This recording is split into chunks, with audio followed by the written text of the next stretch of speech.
Hi JD here on Saturday at around about 10 to noon, and I am at Officeworks. You can see in the background there, back to front of course, you're looking at it. And the reason for this post is that something happened this morning that forced us to come to Officeworks. Gail, what happened this morning that forced us to come to Officeworks? Well, what happened yesterday? Well, we had to have someone come this morning. Your computer. Okay, so my computer decided to die and screw up. Anyway, so we had a computer guy come this morning, and lovely guy, and he's taken it away to fix it and come back tomorrow. But we were told that we needed to come to Officeworks to get all sorts of bits and pieces, not the least of which was just a mouse, wasn't it? Well, the mouse was broken out. Yeah, the mouse was broken. Yeah, so anyway, we came to Officeworks this morning, and I was saying to Gail on the way, when I asked the computer guy early this morning at 8 o'clock, is there any seasonality to his business? He said, oh no, really, we can be busy one month and not busy the next. And I said, okay, well, righto, that's interesting. And then I got thinking about creating your own celebration day. In other words, your own McHappy Day. Imagine if there was a National Computers Day. Hopefully there's not, otherwise... I don't know if I want imagine that. They're already dirtish as it is. Yeah, okay, well, yeah, not quite the same as Mother's Day, Father's Day, but nonetheless, let's say there was National Computers Day, and I know that sounds a little bit silly, but hear me through. We had not at the moment, but last year we had a client on board for a year, and they owned a restaurant and also a nightclub. And I said to him, okay, if you want to fill your restaurant and nightclub regularly, particularly on the Friday, Saturday nights when all the money's to be made, why don't you replicate the most enjoyable night of the year for anyone who goes to a nightclub? And he said, what would that be? I said, it would be New Year's Eve. And so, cut a long story short, every Friday, Saturday night at this particular nightclub, it was a countdown at midnight to New Year's Eve. Simple, jammed his nightclub and changed his business overnight. I'm using night a lot here, overnight, nightclub, nighty. Anyway, so the point is that what we did is create our own McHappy Day, our own celebration. And when I was talking to this guy this morning, who was a computer expert, lovely guy, but he has no way of spiking his sales until someone's computer breaks down. So in other words, a little bit like a plumber, whereby until something goes wrong with your toilet, you really, it's difficult for a plumber to really stir up business. So create your own celebration. And I must say that as I go through the various,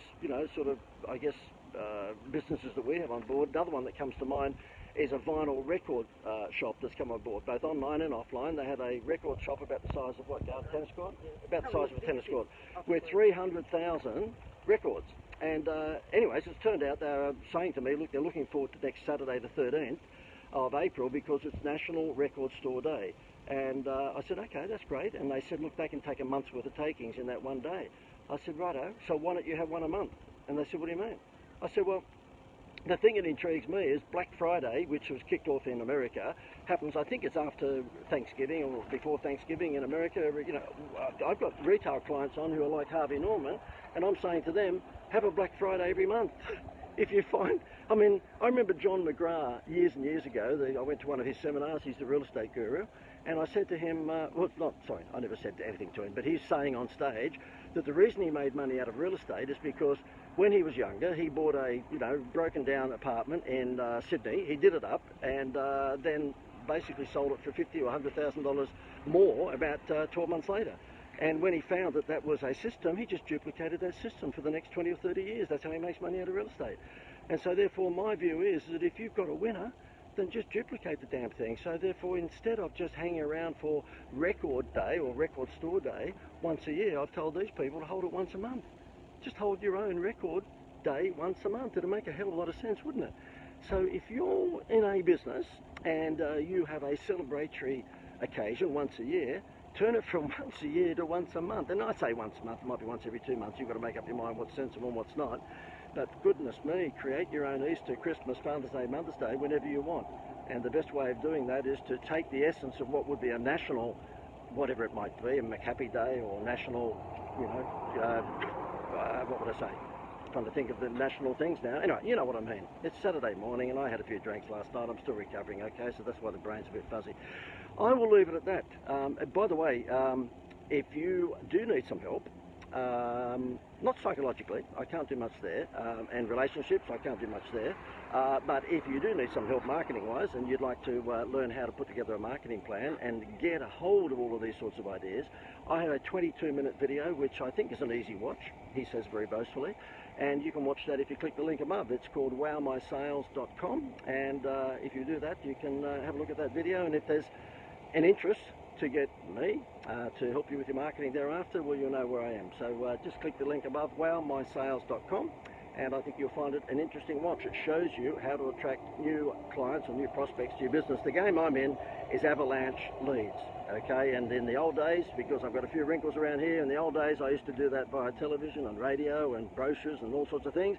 And what I've done now is that I've taken all those ideas in the old world and I've put them into the new world, a thing called Facebook, a thing called LinkedIn, a thing called Instagram. And despite all these, digital agencies out there telling you how difficult that stuff, it is not difficult. It's really, really simple. And it's all very fine to say that, if you get a system with Facebook, you can make it work for you. Yeah, it's all about the creativity. You put shit in, you get shit out. So if you're looking for creativity and you're looking for ways to actually make Facebook work for you, then you might like to watch that 22-minute video above. Because it's great to have all the digital systems, but if you put crap in, you'll get crap out. Ask yourself why the Channel 9 Getaway travel program is still on TV, but the Channel 7 Great Outdoors is not. And the reason is that one was more creative than the other. I haven't got time to go into that right now, but my view is that you can talk to as many of the young guns as you like with regard to algorithms and pixels and all these wonderful things that are behind the scenes with Facebook and Instagram and LinkedIn, but if you have not got the creative skills to make sure that your advertisement or your posts pop, then you'll be just giving Mark Zuckerberg money for nothing. And if you'd like to learn how to actually grab hold and get access to that creativity, then you might like to watch the 22-minute video above. Enough blatant plugs from me. Have a good weekend. All the best.